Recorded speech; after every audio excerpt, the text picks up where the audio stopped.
जय हिंद भाइयों और बहनों, मैं रघु विश्वकर्मा। जैसे कि बात करने वाले हैं जाति जनगणना को लेकर। जाति सभी राजनीतिक पार्टियां इसका नाम लेके सभी को घेरने का काम करते हैं, छोटी जातियों का वोट बटोरने का भी कार्य करते हैं कि अगर हमारी सरकार आती है तो हम जाति जनगणना कराएंगे। लेकिन ऐसा फिलहाल में एक गुमराह करने वाली बात होती है। कहा जाए, अभी आपने देखा होगा पिछली सरकार जो रही है उसने भी कहा कि आपको जाति के आधार पे आपका अधिकार मिलेगा, लेकिन जो छोटी जाति हैं उनको कहाँ अधिकार मिल रहा है। आज कहीं भी देख लीजिए, गांव क्षेत्रों की बात कर लिया जाए, वहाँ पे निचले स्तर के जो कार्यकर्ता रहेंगे उन लोग अपने समाज को ही लेके खूब उत्साही रहेंगे, भाई हमारे समाज को इतना सम्मान मिल गया। और एक चीज़ और बता दो आप सभी को, आप सभी लोग तो कार्य करते ही हैं, जैसे कि सभी लोग समाज में कोई ना कोई लीडर बने, सभी लोग सोचते हैं।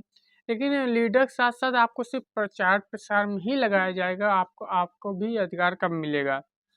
जैसे कि अभी उपचुनाव हो रहा है, उपचुनाव के आधार पे आपको बड़ी बड़ी वादा किया जाएगा, आपके क्षेत्र में आपके गांव में जाएंगे लोग, और चुनाव जैसे ही बीता गया फिर हम लोग क्या करेंगे, गुलदस्ता खरीदेंगे, माला खरीदेंगे, उनको सम्मान करेंगे। उसके बाद उनका फ़ोन ऐसे फ्लॉप हो जाएगा, मोबाइल स्विच ऑफ हो जाएगा, फिर ऐसे धर जाएगा, अरे यार नहीं दीजिए ससुरा हमको घुमाए इतने।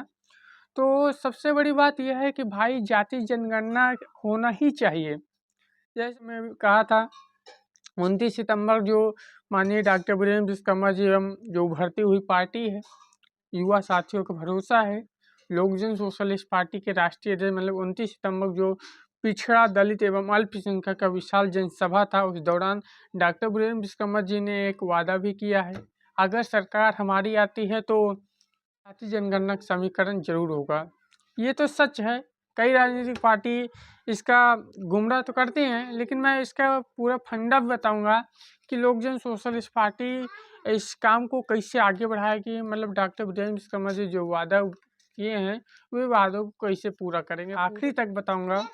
सभी लोग उस स्तर से आप सभी लोग जुड़ जाइए। और एक चीज़ जान लीजिए कि उभरती हुई पार्टी से हर कोई जुड़ना चाहता है, चाहे वे आज ओबीसी हो या एससी हो, सभी चाहते हैं कि हमारा अधिकार, हमारा समाज के अधिकार जरूर मिले। और सबसे बड़ी बात यह है कि जो 29 सितंबर का कार्यक्रम हुआ, बहुत ही विशाल जनसभा हुआ था। उस दौरान किसी को इतना विशाल जनसभा हो जाएगा, और बारिश का समय भी था, महाराष्ट्र, मुंबई, आंध्र प्रदेश, बिहार, पटना, इस कई राज्यों से लोग भी आए थे, और यूपी से तो आए ही थे क्योंकि ये पार्टी उभर रही है और लोग इस पार्टी से जुड़ भी रहे हैं। और हमें एक चीज़ बता दें, अभी जो गाजीपुर में कांड हुआ था, गाजीपुर के कांड में गाजीपुर में दो विश्वकर्मा समाज के पुत्र थे, एक और यादव के लड़के थे, तो नदी में डूब के ख़त्म हो गए हैं, छोटे छोटे बालक थे। तो इस दौरान माननीय डॉक्टर वीरेंद्र विश्वकर्मा जी गाजीपुर जाते हैं, चाहे वो एससी समाज से बिलोंग करता है, बल्कि उनका जो पीडीए का नारा है, पिछड़ा दलित एवं अल्पसंख्यक का जो 29 सितंबर का जनसभा था, और उनका जो नारा बहुत ही बेहतरीन है। मैं जैसा कि आपको इस वीडियो के माध्यम से बताने का प्रयास कर रहा हूँ, और कहीं ना कहीं पीड़ित परिवार से गाजीपुर ज़िला में कल ही दौरा था, कल मैंने वीडियो उसका आपके बीच में डाला भी हूँ, तो उसको ज़रूर देखिए। लेकिन कहीं ना कहीं आप ये सोचते होंगे कि मैं डॉक्टर वीरेंद्र विश्वकर्मा जी के बारे में क्यों बोलता हूँ, और भी कई राजनीतिक पार्टियाँ हैं। तो पार्टियाँ तो कई हैं जो राष्ट्रीय लेवल पे हैं, केंद्रीय लेवल पे हैं, लेकिन हमें क्या मिल रहा है उस पार्टी से। आज हम सोचते हैं कि एक नई राजनीतिक पार्टी उभरे, और जो जाति जनगणना का मैं समीकरण बताया हूँ डॉक्टर वीरेंद्र विश्वकर्मा जी का, ये डॉक्टर वीरेंद्र विश्वकर्मा जी ने खुद बयान दिया है कि हम अगर हमारी सरकार आती है जाति जनगणना अवश्य कराएंगे, सभी को समानता अधिकार मिलेगा, सभी को बराबर अधिकार मिलेगा। और मैंने पिछली वीडियो में बताया था कि आप अपने अधिकार की लड़ाई खुद से लड़िए, आप दूसरे भरोसे क्यों हैं। उपचुनाव तो है, उपचुनाव में हर समाज के लोगों का एक वे लिस्ट जारी कर दिया गया, चाहे वह किसी राजनीतिक पार्टी हो, जो भी उपचुनाव में प्रत्याशी उतार रहा है, लिस्ट जारी कर दिया गया है। और लिस्ट के माध्यम से चुनाव लड़ाया जा रहा है। समाज को बोला जा रहा है कि आप जो पिछड़े समाज से हैं, पिछड़े के लिए आज कौन इंसान उनका आवाज़ उठा रहा है। पिछड़ा आज भी परेशान है, उसके लिए कई नेता लोग बस ये कहते हैं आपका अधिकार हम दिलाएंगे, लेकिन यार कहाँ अधिकार दिलाने का काम करते हैं। लखनऊ के बाद टाइम ही नहीं मिलता था, क्योंकि मैं हाल जानता हूँ, इसलिए मैं गांव लेवल पे जाता हूँ और लोगों से, जनता से पूछता हूँ कि आपकी समस्या क्या है, आपकी आवाज़ों को मैं उठाने का काम करूँगा। अब बहुत से लोग ये भी बोलते होंगे रघु विश्वकर्मा या ससुरा ये पता नहीं क्या बोलता रहता है, और इसका विश्वास किया जाए कि नहीं, लेकिन हम भाई विश्वास करना ही पड़े। विश्वास के अलावा आपके पास ऑप्शन नहीं है, क्योंकि हम सभी का मिशन है कि जाति जनगणना हो और परिवर्तन हो, सभी को समानता अधिकार मिले। और जो पीडीए का नारा लगाए हैं डॉक्टर वीरेंद्र विश्वकर्मा जी, जो और भी पार्टियां लगा रही हैं, पीडीए को अगर आप नारा लगाते हैं धरातल पे उस पर कार्य कीजिए। और पीडीए का नारा का मतलब ये नहीं कि हम अपना राजनीतिक हलचल खींचा पीडीए का नारा लगाएं, ऐसा नहीं। आप धरातल पे काम करेंगे तभी आप सक्सेस हो पाएंगे। और उपचुनाव हो या विधानसभा चुनाव हो, अभी आप पिछले वीडियो में देखे होंगे कि एक युवा ने बहुत ही गंभीर रूप से बोला और भदोही ने बहुत ही बड़ा बयान दे दिया कि हम लोग मिल के रहेंगे। हम लोग जो पीडीए का नारा लगाए हैं, डॉक्टर वीरेंद्र विश्वकर्मा जी अगर जनता की आवाज़ उठा रहे हैं तो लोग पसंद कर रहे हैं, तो कहीं ना कहीं ये 2027 में संभव नहीं, बिल्कुल संभव को वो कर देंगे, असंभव को संभव बना देंगे और 27 में लखनऊ पहुंचा देंगे डॉक्टर वीरेंद्र विश्वकर्मा जी को। लोग जो सोशलिस्ट पार्टी की सरकार बना देंगे। क्या ऐसा हो सकता है? क्या हो सकता है? क्या जो क्यों हो सकता है? क्योंकि देखिए डॉक्टर वीरेंद्र विश्वकर्मा जी के बारे में नहीं तो जनता एक उभरती हुई पार्टी को देखिए, कांग्रेस में कई लीडर हुए, बहुत ही पुराने राष्ट्रीय लेवल की पार्टी है। भारतीय जनता पार्टी भी राष्ट्रीय लेवल की पार्टी है। अभी समाजवादी पार्टी भी राष्ट्रीय लेवल की हो गई है, और भी कई राजनीतिक दल हैं, कोई राजनीतिक पार्टियां हैं जो अपने मुद्दे को लेके आवाज़ तो उठा ही रही हैं। अपना पार्टी को लेकर उद्देश्य, अपना पार्टी का उद्देश्य गांव स्थलों में पहुंचा ही रही हैं। लेकिन ये मुझे यह समझ नहीं आ रहा है कि बदलाव किधर हो रहा है। बताओ, आज पूरे उत्तर प्रदेश नहीं पूरे भारत में 1000 पार्टियां से ऊपरे होंगी, संगठन इतने होंगे, राष्ट्रीय अध्यक्ष इतने होंगे, लेकिन आज भी देखिए खेती किसान कितना परेशान है, नौजवान परेशान है। और सबसे बड़ी बात, हम लोग क्या करते हैं, हम लोग विवाद नहीं लेना चाहते हैं। अगर मोहल्ला में कुछ विवाद हो गया, अरे बोलेगे यार उसके लफड़े में कौन पड़ेगा, उसके लफड़े में पड़ेंगे तो सिस्टम गड़बड़ा जाएगा। तो यार जब तक आप लफड़े में नहीं पहुँचेंगे तो लफड़े में नहीं करेंगे, जब तक आपका समाधान, आप कैसे ऊंचे बैठेंगे। तो आप डराइए नहीं, अगर आप सही है, सही का इंसाफ दिलाइए और संघर्ष कर रहे हैं तो बेहतरीन कीजिए। और आपका जब मकसद समाज को सुधारने का है तो आप लोग देर न कीजिए। और मेरा तो टारगेट यही है कि मैं अपने जीवन में हर उस गरीब की मदद करना चाहूँगा जो किसान का हो। किसान का लड़का अगर कोई विधानसभा में पहुँचेगा तब उनकी आवाज़ों को उठाया जाएगा। आज हम सरकारी स्कूल की बात कर लीजिए। आज सरकारी स्कूल में कम बच्चे क्यों हैं? सरकारी स्कूल में टीचर कम तो है, खूब कुर्सी बैठे रहते हैं, बच्चे क्यों कम हैं?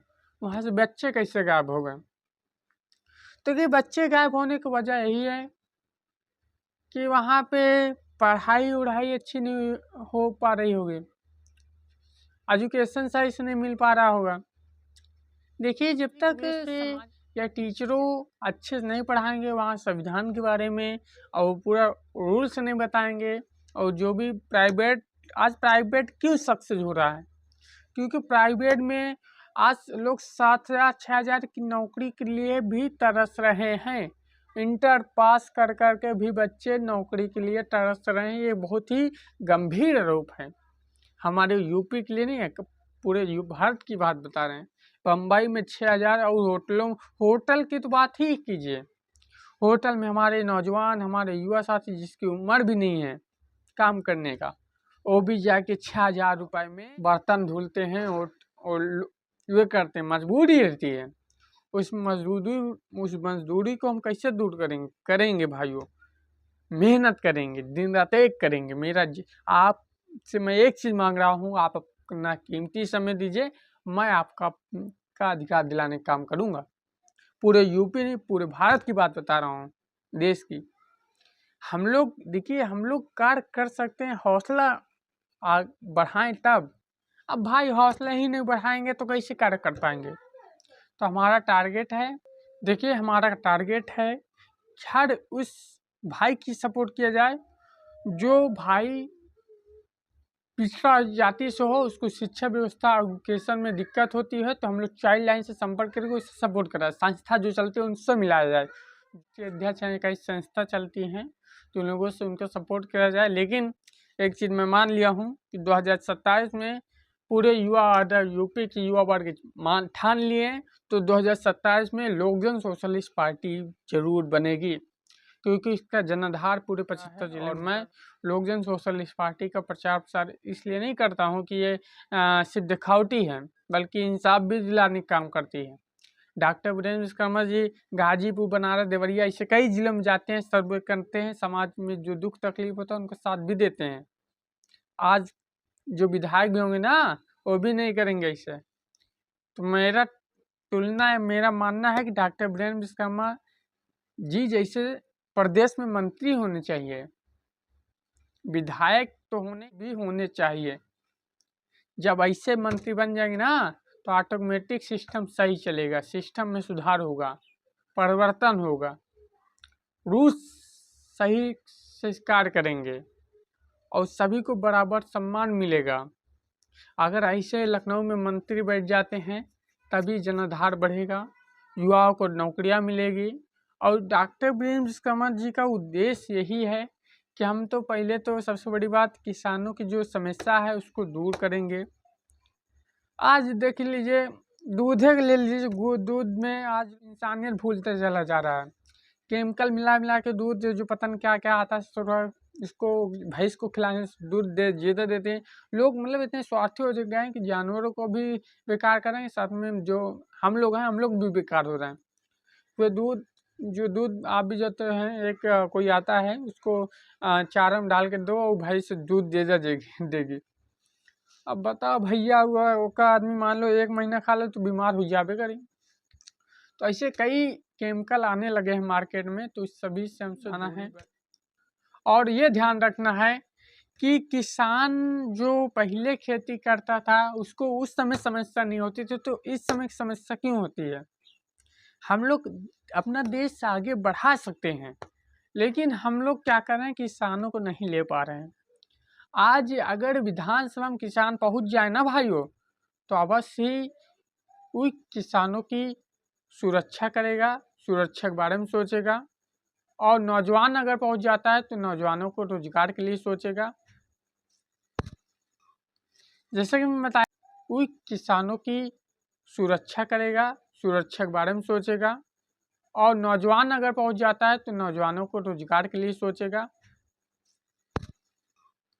जैसे कि मैं बताया कि अगर विधानसभा में कोई युवा पहुंचता है तो रोजगार की बात करेगा, एजुकेशन की बात करेगा, समझ गए? तो आप सभी लोग अभी तैयार हो जाइए, 27 की तैयारी चालू कर दीजिए। और मुझे भरोसा है कि जो टारगेट है 27 में अवश्य सरकार बनेगी, लेकिन आप सभी लोग अभी से लगना पड़ेगा। हम लोगों को गांव स्तर पे, विधानसभा स्तर पे, सेक्टर स्तर, बूथ अध्यक्ष, मंडल अध्यक्ष, पूरे पार्टी में जो युवा वर्ग हैं, सभी को ये न सोचे कि हम भाई इस पद पे हैं, या हम टारगेट है कि परिवर्तन हो, किसान भाई विधानसभा पहुँचे और युवा साथी विधानसभा पहुँचे, और जो नौजवान वो भी पहुँचे। सबसे बड़ी बात, पहले तो हम सभी को यही ठान लेना है कि हमें ऐसी ही व्यवस्था टाइट करना पड़ेगा। आज हम ये भी देखते हैं, अभी हमारे पास एक किसान यूनियन के जिला अध्यक्ष जी फोन लगाए थे सामने गोंडा के, तो बोले कि हमारे यहाँ किसान ने फांसी लगा। हमने कहा क्यों लगा लिया भाई, इसमें हम क्या कर सकते हैं। कहे रघु जी आप डॉक्टर वीरेंद्र विश्वकर्मा जी से कह के कुछ वे करवाइए। हमने कहा यार सत्ता होता है नहीं, हम क्या करवा पाएंगे। तो उन्होंने कहा कि रघु जी आप अगर डॉक्टर साहब से एक बार कहते हैं तो कुछ न कुछ समाधान होगा, क्योंकि डॉक्टर साहब की बात ही अलग है। तो मैंने कहा यार डॉक्टर साहब अभी न विधायक है, न मंत्री है, न सांसद, वही कैसे समाधान करेंगे। कह रहे एक बार बोलिए। तो फिर मैंने बोला भी, मैंने भैया किसान एक फांसी लगा लिया, कैसे क्या मामला था। उन्होंने डॉक्टर साहब खुद फ़ोन लगाए और बोले कि वहाँ के जो पदाधिकारी हैं सभी लोग को सूचना दिए कि आप अपनी टीम लेके पहुँचिए और जैसा उस पूरे शेड्यूल मुझे बताइए। और फिर तुरंत कार्रवाई हुआ। एसपी से, डीएम से सर ने बात किया। तो ये होता है आज की डेट में, देखा जाए कोई निचले स्तर के जो नेता के जमीन स्तर पे उनकी आवाज़ों को कोई नहीं उठाता।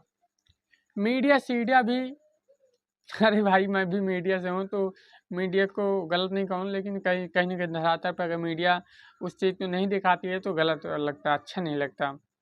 देख रहे हैं अभी टीवी यूट्यूब में क्या दिख रहा है। अगर इसी पे कहा जाए मीडिया किसानों की आवाज़ उठाए, रोजगार पे आवाज़ उठाए, पीडीए जो सरकार बात करती है पीडीए पे क्या धरातल पे कार्य कर रही है उस पर भी आवाज़ उठाए। जैसा कि हमने बात किया था अभी जो लोकजन सोशलिस्ट पार्टी के सभी पदाधिकारियों से, प्रदेश अध्यक्ष जी से भी जानकारी मिली। लेकिन जो टारगेट है 2027 में हर विधानसभा चुनाव लड़ाने की तैयारी है। और कहीं ना कहीं ये सच बात है, जो ज़मीन स्तर पे काम करेगा जनता उसे लाइक करेगी और जनता उसे ही पसंद करेगी। देखा यह जाएगा कि 27 का चुनाव कैसा रहेगा, क्योंकि कहीं ना कहीं ये पार्टी अभी से इस पार्टी में रुतबा है और पार्टी के राष्ट्रीय अध्यक्ष जी का पूरा जनाधार आप सभी लोग जान ही रहे हैं, उनके बारे में पूरा परिचय होंगे। तो मेरा टारगेट है कि ऐसे नेता को मंत्री बनाना चाहिए और मंत्री जिधर भी जाते हैं लोग पसंद भी करते हैं। और सोचिए अगर ऐसे व्यक्ति मंत्री बनते हैं तो वास्तव में डॉक्टर वीरेंद्र विश्वकर्मा जी समाज के ही दुख सुख में जाते हैं। आज मैं इसलिए बोल रहा हूँ कि अभी लखनऊ में गया था। लखनऊ में डॉक्टर साहब का आगमन था, उस दिन मैं ही जाता हूँ पहले। तो वहाँ पे लोग बोले कि यार डॉक्टर वीरेंद्र का थोड़ा बैठक था, तो उस दौरान बोले कि रघु जी ऐसे ही अगर समाज में मंत्री बने तो बेहतर से बेहतर बदलाव होगा। और जो गरीब के यहाँ जाए, और ये नहीं कि भाई फ़ोटो वोटो खिंचाने के चक्कर में, आज हर कोई नेता फ़ोटो खिंचाता है, लेकिन हम सभी को मिलजुल के कार्य करना होगा और 27 में लोकजन सोशलिस्ट पार्टी की सरकार बनाना होगा। यही मिशन टारगेट है।